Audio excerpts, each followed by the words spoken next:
दोस्तों, आज हम आपको एक ऐसी तवायफ औरत की कहानी सुनाएंगे जिसे सुनकर हर एक औरत ने तौबा तौबा की। सारे गांव वालों की चीखें निकल गईं। हर कोई हैरान परेशान हो गया।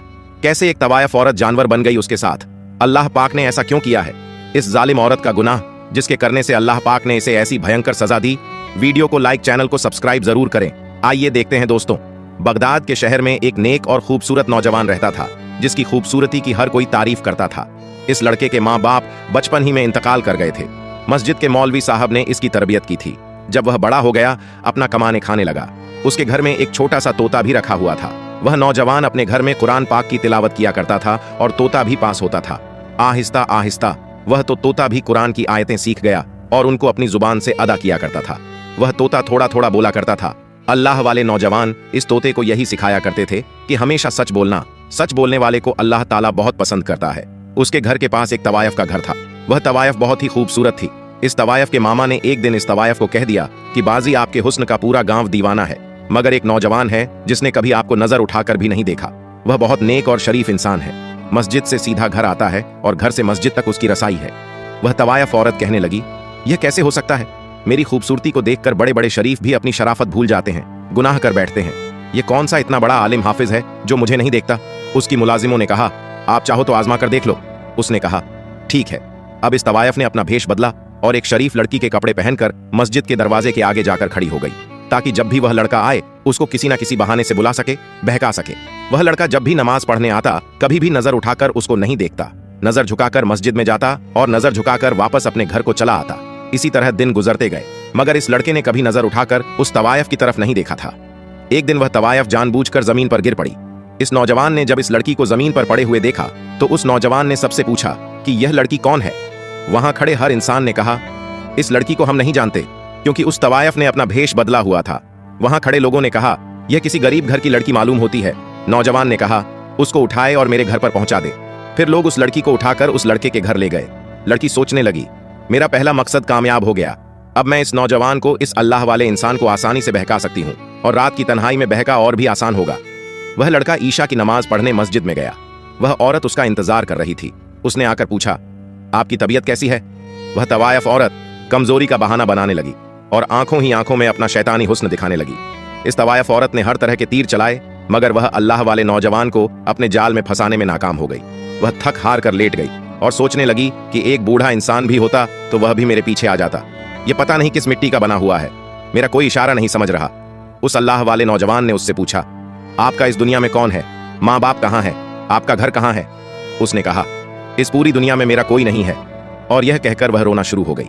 उस अल्लाह वाले नौजवान ने जब यह सुना तो उसको बहुत दुख हुआ और नौजवान ने उस लड़की से कहा कि आप मेरे लिए एक गैर मरम औरत हैं और आपका मेरे साथ रहना ठीक नहीं।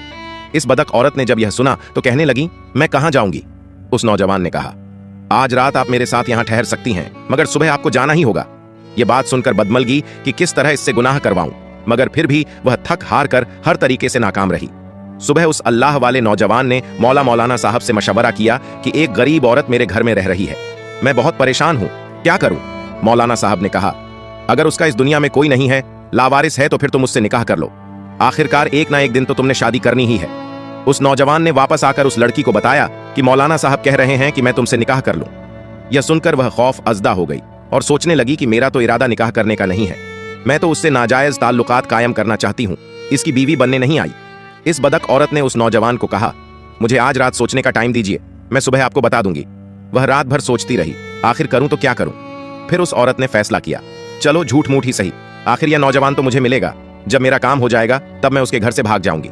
सुबह होते ही उसने इस नौजवान से कहा, मैं आपसे निकाह करने के लिए तैयार हूं। यह सुनकर वह नौजवान बहुत खुश हुआ। अल्लाह पाक ने मुझे मौका दिया कि मैं किसी बेसहारा का सहारा बन सकूं और इस तरह एक औरत की जिंदगी भी बच जाएगी।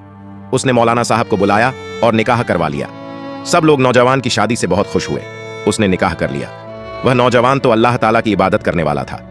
कुछ दिन गुजरे, जब उस औरत का उस अल्लाह वाले से दिल भर गया तो वह कहने लगी कि अब मुझे यहां से जाना चाहिए, मैं यहां कैसे रह सकती हूं? अब मैं तो उसी दुनिया में वापस जाना चाहती हूं, लेकिन उस लड़के के निकाह में हूं, उसकी बीवी हूं। उस बदक औरत ने अपनी मुलाजिम को पैगाम भेजा कि मैं यहां से निकलना चाहती हूं, कोई बंदोबस्त करो। वह मुलाजिम उसके पास आई और कहने लगी कि अब आप उसकी बीवी बन चुकी हैं, यहां से कैसे निकलेंगी? आपने ऐसा क्यों किया था? इस बटामज औरत ने कहा, मैं उसकी खूबसूरती में इतनी पागल हो चुकी थी कि मैं किसी तरीके से उसे जलील करना चाहती थी। क्योंकि वह लड़का तो मुझे देखता भी नहीं था।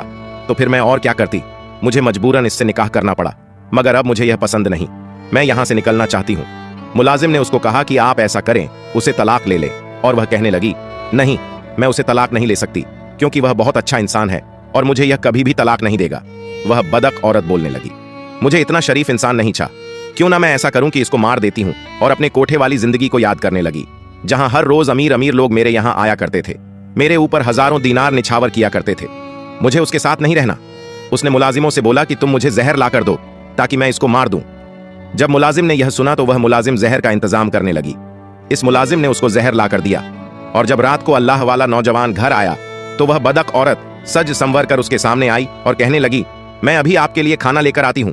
जब वह खाना लेने गई तो उसने खाने में जहर मिला दिया। अब वह जो तोता जो उसके घर में हर वक्त मौजूद रहता था यह सब देख रहा था। उस तोते ने चीखना चिल्लाना शुरू कर दिया, बचाओ बचाओ। वह अल्लाह वाला नौजवान उसके पास आया और कहने लगा, आज तुम इतना क्यों चीख रहे हो? तोता फिर बोला, बचाओ बचाओ। उसकी यह बात सुनकर वह बहुत हैरान हो गया।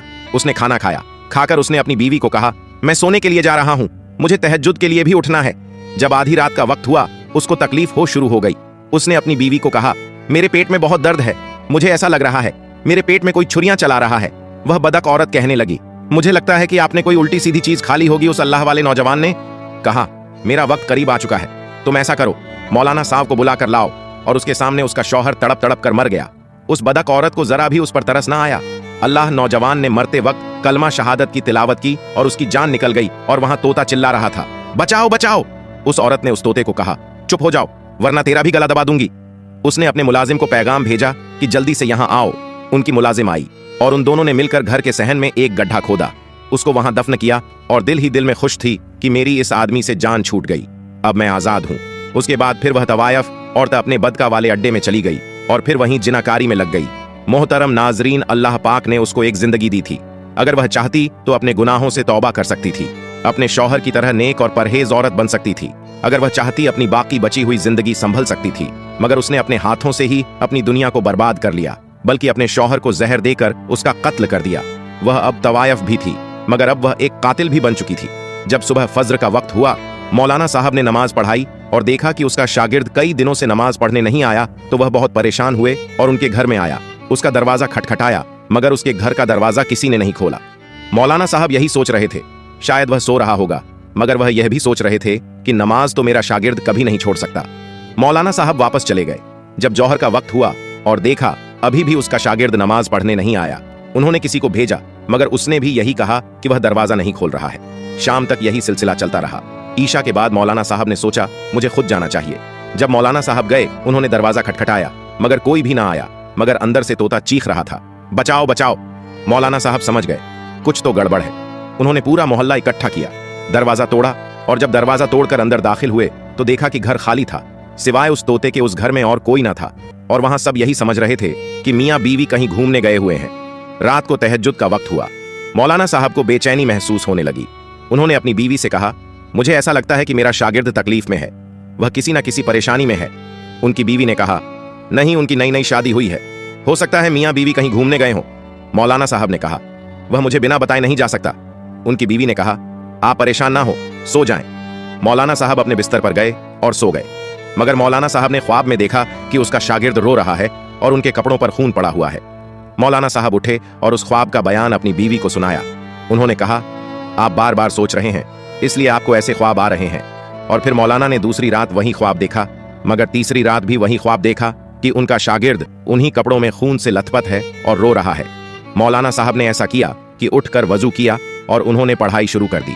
मौलाना साहब जैसे जैसे कुरान की आयतें पढ़ रहे थे, वैसे वैसे से उनका राज खुलता जा रहा था, और उनको बताया गया कि घर के शहन में जाकर देखो। अब मौलाना साहब बहुत परेशान थे कि मुझे इसके घर का इशारा क्यों मिल रहा है। मौलाना साहब अपने साथ मोहल्ले के कुछ लोगों को लिए उस अल्लाह वाले नौजवान के घर गए, और उनको देखते हुए वह तोता फिर से चिल्लाना शुरू हो गया। जब जमीन को खोदा गया तो वह तड़प कर रह गए। वह सोच भी नहीं सकते थे कि यह उनका प्यारा शागिर्द उनको इस हालत में मिलेगा। उनको कफन भी नहीं दिया गया। मौलाना सोचने लगे कि कौन जालिम है जिसने उनको कत्ल कर दिया, इस तरह दफन कर दिया।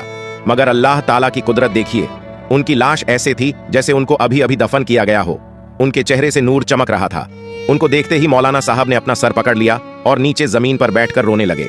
मौलाना साहब ने देखा कि उसकी बीवी यहां मौजूद नहीं है। उन्होंने सबसे पहले अपने शागिर्द का नमाज जनाजा पढ़ाया और उसकी तदफीन का इंतजाम किया। और सब लोग इस बात से परेशान थे कि आखिर इस नौजवान को मारा किसने, किसने इसको कत्ल किया। मौलाना साहब उसके घर में आए और अपने शागिर्द को याद करते हुए रोने लगे। मौलाना साहब की दर्द भरी आवाज वहां मौजूद तोता बड़ी खामोशी से सुन रहा था। उसे यह लग रहा था कि वह तोता जिंदगी भर नहीं बोल पाएगा, मगर अल्लाह पाक ने उस तोते को बोलने की तौफीक अता फरमाई। उसने कहा, वह औरत एक तवायफ थी, जालिम थी, वह उससे जिना करना चाहती थी। वह बदक औरत तो यहाँ भैंस बदल कर आई थी। उसने सबको यहाँ बेवकूफ बनाया। उसने अल्लाह वाले नौजवान से निकाह किया और जब उसका दिल भर गया तो उसको जहर देकर जान से मार डाला। अब वह दोबारा जिनाकारी और बदका के लिए अपने कोठे पर चली गई है। इतना बताकर तोता खामोश हो गया। मौलाना साहब इस्ते को लेकर अपने घर चले गए और उसको अपने घर में रख लिया। इसके बाद चंद लोगों के साथ मौलाना साहब उस तवायफ बदक औरत के कोठे पर गए। मौलाना साहब वहां जाकर इस तरह गुस्से से चिल्ला रहे थे जिस तरह औरत को कत्ल कर देंगे। वह उसको बोल रहे थे कि बाहर आओ। मौलाना साहब अंदर नहीं जाना चाहते थे। मौलाना साहब की आवाज सुनकर उस तवायफ बदक औरत की मुलाजिम रोती हुई आई और उस मौलाना ने कहा कि आप उस नेक नौजवान के उस्ताद हैं। मौलाना साहब ने कहा, हाँ, मैं उसका उस्ताद भी हूं, उसका बाप भी हूं। तुम बाहर बुलाओ उस तवायफ को, उस बदक औरत को जिसने मेरे बेटे के साथ इतना जुल्म किया। उस मौलाना ने कहा, उसको इसके की सजा मिल चुकी है। जिस रात उसने अपने शौहर को मारकर अपने बदका के अड्डे पर आई, वह बहुत खुश थी। तैयार होकर बदका के लिए निकल रही थी कि एकदम उसका जिस्म बदलना शुरू हो गया और देखते ही देखते उसका जिस्म एक बंदर की शक्ल में तब्दील हो गया। उसको हमने एक कमरे में कैद कर दिया है क्योंकि उसके चेहरे को देखकर हमें खौफ आता है।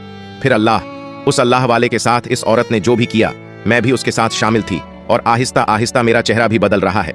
ऐसा लग रहा है मैं भी इस जैसी बन जाऊंगी, मेरी हालत इस जैसी बन जाएगी।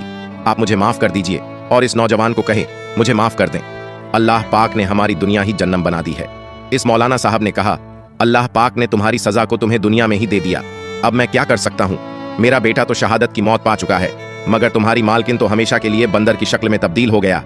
अल्लाह पाक से दुआ है कि अल्लाह पाक हमें बुराई से बचने और नेक आमाल करने की तौफीक अता फरमाए। आमीन। ऐसी ही इस्लामिक वीडियो देखने के लिए हमारे चैनल को सब्सक्राइब करके हमारी फैमिली का हिस्सा बनना मत भूलिए। मिलते हैं आपसे एक और वीडियो के साथ, तब तक के लिए अल्लाह हाफिज।